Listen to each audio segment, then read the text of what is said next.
தலைவாணினை எடடா மிகு கொடியோர் செயல் அறவே. அந்த ஓட்டு எத்தனை பெர்சன்டேஜ் நம்ம இன்னைக்கு நம்மளுக்கு நீங்க அஸ்யூம் பண்ணி பார்த்தீங்கன்னா டோட்டலா 5% தாண்டாது. 5% தாண்டாது. நீங்க சீமான அடிச்சு வர்றதுக்கே விஜயால முடியாது. நீங்க 234 தொகுதியில் கேண்டிடேட் போட்டாலும் சீமான அடிச்சு நீங்க வெளியே வர்றதுக்கு 3வது இடத்துக்கு வர்றதுக்கே விஜயால முடியாது. அப்படின்றப்ப இவர்கள் எந்த பாதிப்பை வந்து ஏடிஎம்கேக்கும் டிஎம்கேக்கும் ஏற்படுத்த முடியும்? அஸ்ஸலாமு அலைக்கும் ஆஃபிக் பாய். வலைக்கும் அஸ்ஸலாம் வரஹ்மத்துல்லாஹி வபரகாத்துஹு. சொல்லுங்க மேம், எப்படி இருக்கீங்க? ஏப்ரல் 23 எதிர்பார்த்துக்கிட்டே இருந்தோம். ஒரு வழியா நேத்து ஏப்ரல் 23 ஜனநாயகத்தை கேடுகட்ட இந்த ஜனநாயகத்தை பணநாயகமா மாத்தின இந்த ஜனநாயகவாதிகளுக்கு மத்தியில நம்மளும் போய் ஏதோ நம்மளால முடிஞ்ச ஜனநாயகத்தை தூக்கி செங்குத்தா நிப்பாட்டிட்டு வந்திருக்குது. ஜனநாயகத்தை எப்படியாவது திருத்திடலாம் அப்படின்னு நடந்த 17 நீங்க எப்படி நிப்பாட்டினீங்க? நம்ம சுதந்திரம் பெற்ற பிறகு 17வது சட்டமன்ற தேர்தல், தமிழகத்தின் 17வது சட்டமன்ற தேர்தலை நம்ம ஜனநாயக முறைப்படி வாக்கு செலுத்தி இருக்குது. ஆனால் இந்த தேர்தலும் இந்த நாடும் ஜனநாயகம் படி நடந்துகிட்டதா அப்படின்ட்டு பார்க்கப்படும் போது அது ஒரு கேள்விக்குறியா இருக்கு. இருந்தாலும் குடிமகனாக நம்ம ஜனநாயகத்தை மதித்து நமக்கான வாக்குகளை செலுத்தியாச்சு. இப்ப நேற்று ஜனநாயகத்தை பத்தி ரொம்ப பேச வேண்டியது இருக்குது. அண்ணன் ஒவ்வொரு தடவையும் இந்த தேர்தல் ஆணையத்தை ஒரு நாடக கம்பெனின்னு சொல்லிட்டு பல இடங்கள்ல ராஜபாளையத்துல நம்ம நாம் தமிழர் கட்சி சகோதரர் அந்த வேட்பாளர் வந்து பணப்பட்டுவாடை செய்யறத கையங்களவுமா பிடிச்சி, நம்ம வேலூர்ல சல்மான் கையங்களவுமா பிடிச்சி, பல இடங்கள்ல காணொலியை காட்சி கொடுத்து ஆதாரங்களை கொடுத்து பணம் இங்கதான் பதுக்கி வைக்கப்பட்டிருக்குங்கிற லொகேஷனை கொடுத்தும் கூட தேர்தல் ஆணையம் எந்த விதமான நடவடிக்கையும் எடுக்கல. அப்ப இவங்கெல்லாம் ஜனநாயகத்தை காப்பாத்துறாங்க அப்படிங்கறத நம்ம எப்படி நம்புறதுன்னு தெரியல. இப்ப அந்த அடிப்படையில ரொம்ப உச்சமா போய் நேத்து நம்மளுடைய சகோதரி அனீஸ் பாத்திமா நிறைமாத கர்ப்பிணி, அவங்களுக்கு வேட்பாளரா களத்துல போகும்போதுதான் வளகாப்புலாம் நடந்தது. அப்ப நமக்கு எல்லாம் தெரியும். அவங்களுடைய கிட்டத்தட்ட பள்ளி பருவத்துல இருந்து அரசியல் களத்துல இருந்தனால எல்லாமே திருமணம் வளகாப்பு எல்லாமே அரசியல் களமா தான் இருக்குது. ஆமா, அப்படிப்பட்ட ஒரு சகோதரிய ஈவரக்கம் இல்லாம சில திமுகவினுடைய குண்டர்களா அல்லது அங்க இருக்கக்கூடிய வேறு ரவுடி குண்டர்களால் தாக்கப்பட்டதா ஒரு செய்தி வந்துச்சு. நேற்று அண்ணன் ஹுமாயூன் அவர்களுக்கு தகவல் கொண்டு பேச போகும்போது இந்த மாதிரி ஒரு கிட்டத்தட்ட நிறைய எண்ணிக்கை கொண்ட நபர்கள் ஒண்ணு சேர்ந்துக்கிட்டு நம்ம கட்சி பிள்ளையில அடிச்சிட்டாங்க. இன்னைக்கு தஞ்சாவூர்ல போய் அதுக்கான ஒண்ணு போராட்டம் எடுக்கணும், இல்லைன்னா சட்ட ரீதியா அதுக்கு நடவடிக்கை எடுக்கலைன்னா போராட்டம் எடுக்கிறதான் அப்படின்னு சொல்லிட்டு ஹுமாயூன் அண்ணன் சொன்னாங்க. நீங்க அதை எப்படி பாக்குறீங்க? நானும் கேள்விப்பட்டேன். அதாவது தேர்தல் ஆணையத்தினால் ஒரு கட்சி தேர்தல் நடந்து கொண்டிருக்க போகும்போது ஒரு கட்சியினுடைய சின்னங்களோ கொடிகளோ அது சார்ந்த வண்ணம் பூசப்பட்ட பொருட்களோ உள்ள பயன்படுத்தக்கூடாதுன்னு தேர்தல் ஆணையம் வன்மையா கண்டிச்சிருக்கு. வேட்பாளர்கள் வரணும், அவங்கள்ட்டையும் அவங்க கட்சி சார்ந்த சமிக்கைகள் இருக்கக்கூடாதுன்னு சொல்லுது. அப்போ அந்த சமிக்கைகள்டா என்னன்னு கேட்டா, கரை வேட்டி கட்டினவங்க, பேட்ஜ் குத்துனவங்க, ஷால் போட்டவங்க, வளையல் கருப்பு சிவப்புல போட்டவங்க, கருப்பு சிவப்பு ஆடை போட்டவங்க அல்லது கருப்பு வெள்ளை சிவப்பு ஆடை போட்டவங்க கட்சிகளுடைய கொடிகளை வண்ணங்களை பிரதிபலிக்க கூடாது அப்படிங்கிறத தேர்தல் ஆணையம் சொல்லியிருக்கு. அப்படி இருந்தும் ஒன்றுக்கு மேற்பட்ட முறையில தங்கை அனீஸ் பாத்திமா போட்டியிடக்கூடிய அந்த தொகுதியில, பாபநாசம் தொகுதியில ஒன்றுக்கு மேற்பட்ட முறை வன்மையா கண்டித்தும் நம்ம சகோதரர்கள் போய் காவல்துறையிட்ட புகாரிட்டும் திமுகவினுடைய கட்சி சாலை கழுத்துல போட்டுக்கிட்டு போய் உள்ள தேர்தல் ஆணையத்துக்குள்ள வாக்குச்சாவடிகள் நின்று இருக்காங்க. இதை தங்கை அனீஸ் பாத்திமாவும் தங்கை அனீஸ் பாத்திமாவுடைய கணவராகிய சல்மானும் நமது நண்பர்களோட போய் அம்சத்தும் போய் காவல்துறையிட்ட புகாரிட்டு இருக்கிறாங்க. காவல்துறை அதுக்கு ஒரு பதில் சொல்லியிருக்கு. அப்படித்தான் மேடம் பண்றாங்க, சொன்னா எங்க கேட்கறாங்க மேடம், கேட்க மாட்டேங்கிறாங்க அப்படின்ட்டு சொல்லியிருக்கு. அதோடதான் இவங்க டைரக்டா இப்ப என்ன செஞ்சிருக்காங்க, வன்மையா கண்டிச்சிருக்கிறாங்க. தேர்தல் ஆணையம் தேர்தல் நடத்தணும், சட்டத்திட்டங்களுக்கு உட்பட்டு தேர்தல் நடக்கணும், நீங்க வெளியே போங்க அப்படின்னு சொன்னதுக்கு பின்னாடி வெளியில போய் ஆட்களை இதுக்குன்னு தயார் செய்து கூட்டிட்டு அந்த பெண்மணி கர்ப்பிணி பெண்ணோட பார்க்காம அதுக்கு மேல தாக்குதல் பண்ணி அவங்களுக்கு மன உளைச்சலை கொடுத்து இப்படி பண்ணிருக்கிறாங்க. இது பெண்களை திமுக அசிங்கப்படுத்துறது புதுசு இல்ல. பெண்கள்னாலே திமுக அசிங்கம் தான். காவல்துறையவே திமுகண்டாலே பெண்களை அசிங்கப்படுத்துறதுதான். ஜெயலலிதா அம்மானுடைய துயில் உரியப்பட்ட காலகட்டத்தில் இருந்து, பாத்திமா பாபுவை கற்பழிக்கப்பட்ட காலத்தில் இருந்து இந்த மாதிரி எண்ணற்ற சம்பவங்களை என்னால வந்து அடுக்கிட்டே போக முடியும். இல்ல அவரு எனக்கு என்ன தோணுதுன்னா, அனீஸ் பாத்திமா, நாம் தமிழர் கட்சி அப்படிங்கிறத விடுங்க. எ நாம் தமிழர் கட்சி இளைஞர்கள் வந்து திருப்பி தாக்க மாட்டாங்கன்னு நினைச்சுக்கிட்டு கை வைக்கிறாங்களோ? இல்ல அப்படி இல்ல. இவங்க வந்து நேத்து எதார்த்தமா வந்து தேர்தலை வந்து ஒவ்வொரு வாக்குச்சாவடியும் பார்வையிட வேட்பாளர் போகணும். அதன் அடிப்படையில இவங்க போயிருந்திருக்கிறாங்க. அங்க நடந்த ஒரு தேர்தல் அப்ப அங்க வந்து நம்மளும் திட்டமிட்டு ஆட்களை கூட்டிட்டு போக முடியாதுல்ல. உன் நிலைமை ஆ. என்ன இருக்கும்? இல்ல அது அது அது ஒரு நாள் நமக்கு வாய்ப்பு கையளிக்கப்படும். ம். அன்னைக்கு நம்ம சம்பவம் சிறப்பா அவர்கள் இருக்கும். சொல்லுவாங்க, ம். டேய் ஒரு 1/2 மணி நேரம் மனசாட்சியை கழட்டி கீழ வச்சேன்னு வையி, ஒருத்தன் இருக்க மாட்டியாடா ஆமா. நீங்கெல்லாம். இல்ல நாங்கெல்லாம் அதுதான். ஜனநாயகவாதியா இருக்கிறதுனால தான்டா அந்த நாடு அமைதியா இருக்குது இதுல அப்படின்னு. வந்து முஸ்லீம் லீக் பிரமுகரும் அதுல ஒருத்தர் இருந்திருக்கிறாரு. ம். கூட்டணி கட்சிகளுடைய பிரமுகர்கள் இருந்திருக்கிறாங்க. எல்லாருமே இருந்திருக்கிறாங்க. ம்.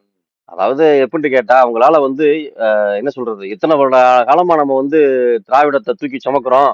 ஆனா நேத்து வந்து ஒரு 10 வருஷ கட்சி நமக்கு ஈக்குவலா போட்டிக்கு வந்து இங்க வந்து நிக்குதே, நீ ஒழுங்கா களமாடுறாங்களே அப்படிங்கிற வந்து நிலைமை வந்திருக்க அப்படிங்கிற போகுது. இருப்பு கொள்ள முடியல அவங்களால. இதுதானே தவிர பொறுத்து கொள்ள முடியல.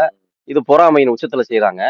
ஆனால் இதுக்கு நம்ம ஆசுவாசப்பட வேண்டிய அவசியம் இல்லை. நமக்கு எல்லாத்துக்கும் காலம், இந்த அரசியல் பண்றதுக்கு நமக்கு காலம் கையெழுத்தியது போன்று. இந்த அனீஸ் பாத்திமாவுக்கு நடந்த நிகழ்வு மாதிரியே எல்லா இடத்துலயும் நாம் தமிழர் கட்சிக்காரங்க அமைதியா இருந்துருவாங்க நீ நினைச்சிடாத தம்பி. இல்ல நம்ம எப்பவுமே ஒரு படிப்புல நமக்கு என்ன, நம்ம புதுசா வர்ற தலைமுறை பிள்ளைங்க நமக்கு வந்து நம்ம ஜனநாயகத்தை நோக்கி தான் நகருவோம். ஜனநாயகம் நமக்கு வந்து கைவிரிக்கும் அப்படிங்கிற சூழ்நிலையில நம்ம என்ன செய்யணுங்கிறது நமக்கு அடுத்த தேர்தல்களில் இது ஒரு பெரிய படிப்பினை. அதனால வந்து நீங்க பாருங்க, தமிழ்நாடு முழுவதும் நாம் தமிழர் கட்சி மேடைகளை சீண்டுறது பாத்தீங்கன்னாக்கும் அந்த இடங்கள்ல வந்து நம்ம தயாரிப்பு இல்லாம இருந்திருப்போம்.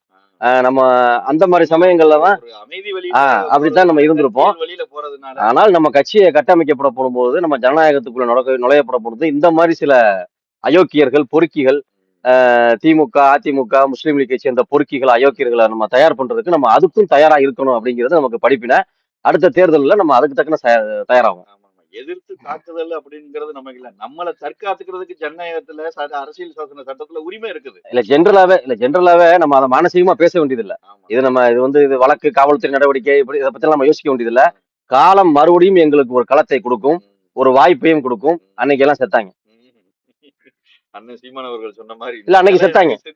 நீ செத்தங்கிற மாதிரிதான் இருக்குது.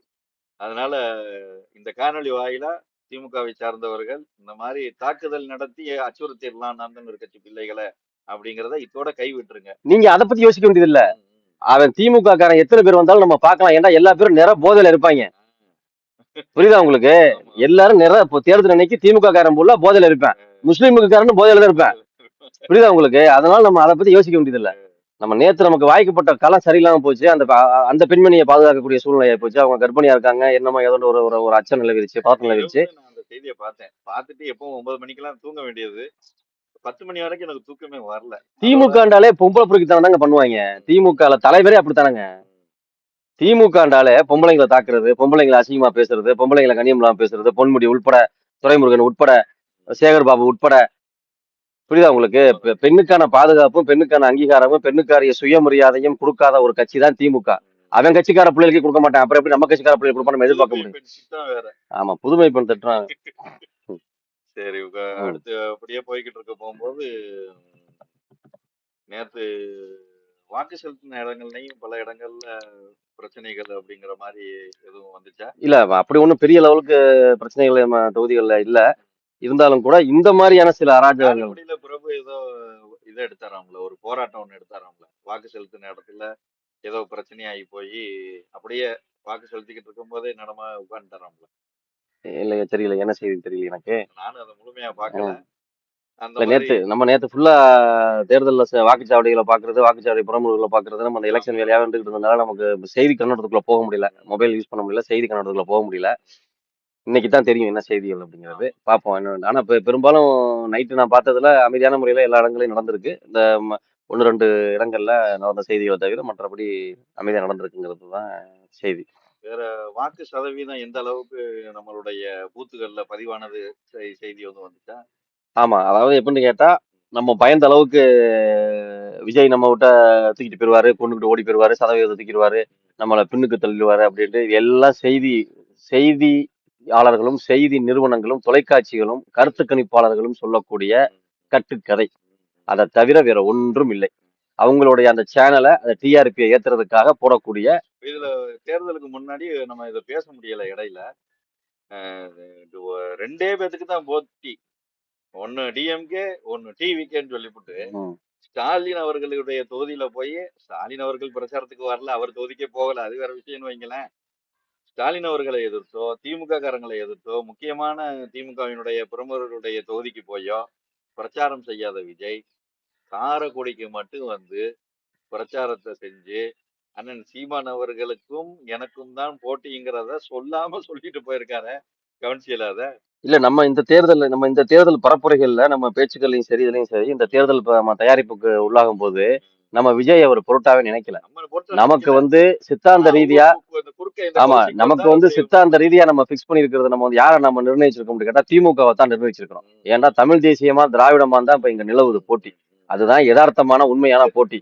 நம்மளை பொறுத்தளவு அதான் நீங்க போட்டி. செஞ்சதே இந்த திமுக ஆமா தான். போட்டி. நம்ம வந்து புதுசா வருகை வந்து நம்ம தாவுக்காக நமக்கு லிஸ்ட்லயே வைக்கல. ஆனால் நீங்கள் சொன்ன இந்த நிகழ்வின் மூலமாக நாம அந்த நிகழ்வின் மூலமாக நாம அடுத்த கட்ட எதிரியை நிர்மாணிக்கக்கூடிய இடத்திற்கு வந்துட்டோம். எதிரி என்பதை விட நம்மளுடைய அரசியல் துரோகியை நம்ம வந்து அடையாளம் அவரே காட்டியிருக்கிறார். அவரே தன்னை திறந்து அடையாளம் காட்டியிருக்கிறாரு. இந்த நிகழ்வு அவர் தவிர்த்திருக்கப்படக்கூடிய நிகழ்வு. இதை வந்து அவரு செஞ்சிருக்க கூடாது. பட் இருந்தாலும் மறைமுகமா என்ன சொல்ல வர்றாரு அப்படின்னா, நாங்க வந்து திமுக தான் எதிரின்னு நினைச்சுக்கிட்டு வாயில சொல்றோம். ஆனா உண்மையாலுமே எங்களுக்கு நாம் தமிழர் தான் எதிரிங்கிறத இல்ல அதுதான் செயல்ல காட்டிட்டு போய். ஆமா அவர் வந்து அவர் நமக்கு சமிக்கை கொடுத்துட்டு போயிட்டாரு. அதை நம்ம கடந்து போயிடக்கூடாது. இன்றிலிருந்து நம்ம சபதம் ஏற்போம். நம் திராவிடத்தை எப்படி எதிர்க்கிறோமோ, நம் திராவிடத்தை எப்படி கையாளுகிறோமோ அதே பாணியில தாவேக்காவையும் சேர்த்து கையாளுவோம் அப்படிங்கிறத இதன் மூலமா நம்ம உறுதி ஏற்கிறோம். அது ஒரு அரசியல் பிழை அவர் பண்ணிருக்க கூடாது. அதான் என்னுடைய கருத்து. சரி, ஓகே. நம்ம வந்து என்ன ரிசல்ட், அதாவது ரிசல்ட்டுக்கு தமிழ்ல என்ன சொல்றது, முடிவு தேர்தல் முடிவுகளை நோக்கி அடுத்து நம்ம எதிர்பார்த்துக்கிட்டு இருக்கோம். மே 4 அன்னைக்கு தமிழ்நாட்டினுடைய நீங்க வந்து வாக்கு சதவீதத்தை கேட்டீங்க. அதனால நம்ம வந்து இப்ப நம்ம நேற்று இரவுகள்ல நம்ம பல நண்பர்களோட தொடர்பு கொண்டு நம்ம பேசணும். அதன் அடிப்படையில இந்த சமுதாயம் பயந்த மாதிரியோ, இந்த தொலைக்காட்சி நிபுணர்கள், இந்த அரசியல் பிரமுகர்கள், இந்த அரசியல் தலைவர்கள், அரசியல் கணிப்பாளர்கள் சொன்ன மாதிரியோ எந்த விதமான அசம்பாவிதமும் நமக்கு வரப்போவது இல்லை. நமக்கு தெரிஞ்ச செய்தி ஒரே ஒரு செய்தி தான். நாம் தமிழர் கட்சி வெற்றியை நோக்கியும் வளர்ச்சியை நோக்கியும் கடக்கிறது. ஓரிரு இடங்கள்ல வெற்றி கனியை பறிக்கிறது. மற்ற இடங்கள்ல எல்லோரும் அச்சப்பட்டது போன்று இல்லாமல் ஒரு புரட்சியை செய்ய காத்திருக்கிறது.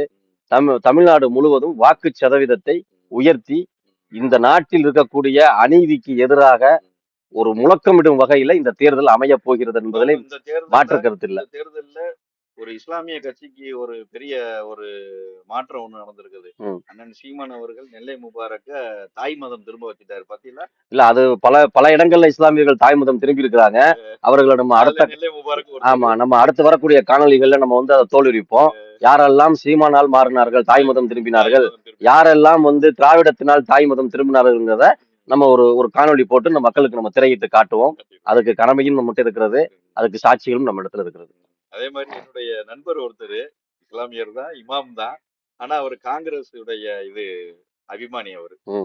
அவரு நேத்து சொல்றாப்புல, நைட்டு இரவு போன் அடிச்சு, ஏப்பா உங்க அண்ணன் வெற்றி அடைஞ்சிருவாரு போலயே, இளையங்குடிக்கு ஒரு வேலையா போயிருந்தேன், இளையங்குடியில வந்து டீ கடையில உட்காந்து பேசிக்கிட்டு இருக்காங்க, சீமான் இந்த தடவை வெல்றதுக்கான வாய்ப்பு இருக்குது, எல்லா சமூக மக்களும் வாக்கு செலுத்துறதா சொல்லியிருக்காங்கன்னு சொல்லிட்டு ஒரு அதிர்ச்சி தகவலை கொடுத்தாரு. இல்ல நமக்கு வந்து நம்ம மக்களிடத்துல பேச போகும்போதே நமக்கு கிடைத்த செய்தி வந்து எதிரியா இருந்தாலும் இந்த வார்த்தையை சொல்ல மாட்டாங்க. ஆனா நம்ம நண்பரா இருந்ததுனால அவரு வந்து சொல்லிட்டாரு, கேள்விப்பட்டதை நியாயமா சொல்லிட்டாரு. அப்ப ஒரு நம்பிக்கை பிறந்தது நமக்கு. இப்ப நம்ம இங்க வந்து மக்களுக்கு வந்து செய்யக்கூடியது வந்து இந்த ஜனநாயக கட்டமைப்பில் சாதி மதம் பார்க்க கூடாதுங்கிறத, அது இஸ்லாமியர்கள் இருந்தா இஸ்லாமிய தலைவர்கள் சொல்றத, அல்லது இஸ்லாமிய தலைவர்கள் தமிழ்நாட்டுல எவனும் கிடையாது. ஐயா காகிதமில்லத்துக்கு பின்னாடி, ஐயா பழனி பாபாவுக்கு பின்னாடி இங்க தமிழ்நாட்டுல இஸ்லாமியருக்கு என்று ஒரு தலைவன் இல்ல. உலகம் தழுவிய எம்பெருமானார் ரசூலுல்லாஹி ஸல்லல்லாஹு அலைஹி வஸல்லம் தலைவரை தவிர வேறு ஒரு தலைவரும் இந்த தமிழகத்தில் இல்லை. அதனால இஸ்லாமியர்களுக்கு தலைவர் இல்லை. தலைவர் இல்லாமல் களத்தில் கைவிடப்பட்ட மக்கள் நாம். நாம் சிறுபான்மை என்று முத்திரை குட்டப்பட்ட மக்கள் நாம். அதனால பழனி பாபா ஐயா சொன்னது ஒண்ணு போல நாமளே தலைவர்களா மாறணும். ஆஹ் இல்லைன்னா நம்ம நமக்கு குடும்பத்துக்கு ஒரு நம்ம தலைவர் தேவையில்லை. தேவையில்லை. நமக்கு ஒரு தலைவர் தேவையில்லை. எல்லா இந்த கடைசி இஸ்லாமியர்களும் சமயத்துல தன்னிச்சையா சுயமா இயங்கக்கூடிய ஆமா அளவுக்கு அறிவாற்றல் இந்த கடைசி சமயத்துல குடுகுடுப்புக்காரன் வர்ற மாதிரி சொல்லுவாங்க, இவனுக்கு போட்டா பிஜேபி வந்துடும், பிஜேபி வந்துடும். ஆனா பிஜேபியோடவே இருந்து குடும்பம் நடத்தி குழந்தை குட்டி எல்லாம் பெற்றிருக்கிறாங்க. அவன் கூட தான் இப்ப இஸ்லாமிய நீங்க சொல்லக்கூடிய இந்த இஸ்லாமிய தலைவர்கள் அல்ல, இஸ்லாமிய கட்சி தலைவர்கள். அவர்கள் இந்த சமுதாயத்தில் ஒரு பிரதிபலிப்பையும் ஏற்றுப்படுவதில்லை. கண்டிப்பா கண்டிப்பா. முஸ்லீம் லீக் இந்த 60-70 ஆண்டு காலத்துல என்னத்தை சாதித்ததோ, மனிதநேய மக்கள் கட்சி இந்த தமிழகத்தில் என்னத்தை சாதித்ததோ, பாஜக என்னத்தை சாதித்ததோ அதையத்தான் இந்த எஸ்டிபிக்கும் சாதிக்க போகுது. அதனால் இவர்கள் எல்லாம் ஒரு இடத்தில், அதாவது கோமாளிகள் ஒன்றிடத்தில் கூடுவதனால் சிரிப்பு தான் மேலோங்குமே தவிர அங்க கொள்கை பேசப்பட போவது இல்லை. இவர்கள் எல்லாம் பல்லு புடுங்கிற பாம்புகள். கொரோனாவினுடைய பேச்சை மீறி தன் 26 மே நாளோட ஆஹ் இவங்கெல்லாம் ஒரு மக்கும் குப்பை மக்காத ஆமா குப்பை சேர்க்கப்படுவார். ஆமா இவங்க அதான் தமிழகத்தில் உள்ள மக்கும் குப்பை மக்காத குப்பை எல்லாம் ஒரு அணில இருக்கு. இவர்கள் கொரோனாவின் பேச்சை மீறி தனது மூச்சை கூட விட முடியாத சட்டமன்ற கைதிகளை தவிர இவர்கள் வேற தலைவர்களோ புரட்சியாளர்களோ இஸ்லாமிய தலைவர்களோ அல்ல என்பதை நாம் இந்த காணொலியின் வாயிலாக பதிவு செய்கிறோம். சிறை கைதிகளை விட சட்டமன்ற கைதிகள். நல்ல ஒரு விஷயம் தான். பாப்போம், மக்களுக்கு மத்தியில இருக்கக்கூடிய எதிர்பார்ப்பு தான் நம்மளுக்கு இருக்குது. மே 4 அன்னைக்கு தேர்தலினுடைய முடிவுகளை பார்த்துட்டு அடுத்து நம்ம போர்வால் மூலியமா சில விஷயங்களை பேசுவோம். போர்வால் வீரர்களுக்கு நன்றியும் வாழ்த்துக்களும். நாம் தமிழர். நன்றியும் வாழ்த்துக்களும். இனம் ஒன்றாவும், இலக்கை வென்றாவும். நாம் தமிழர்.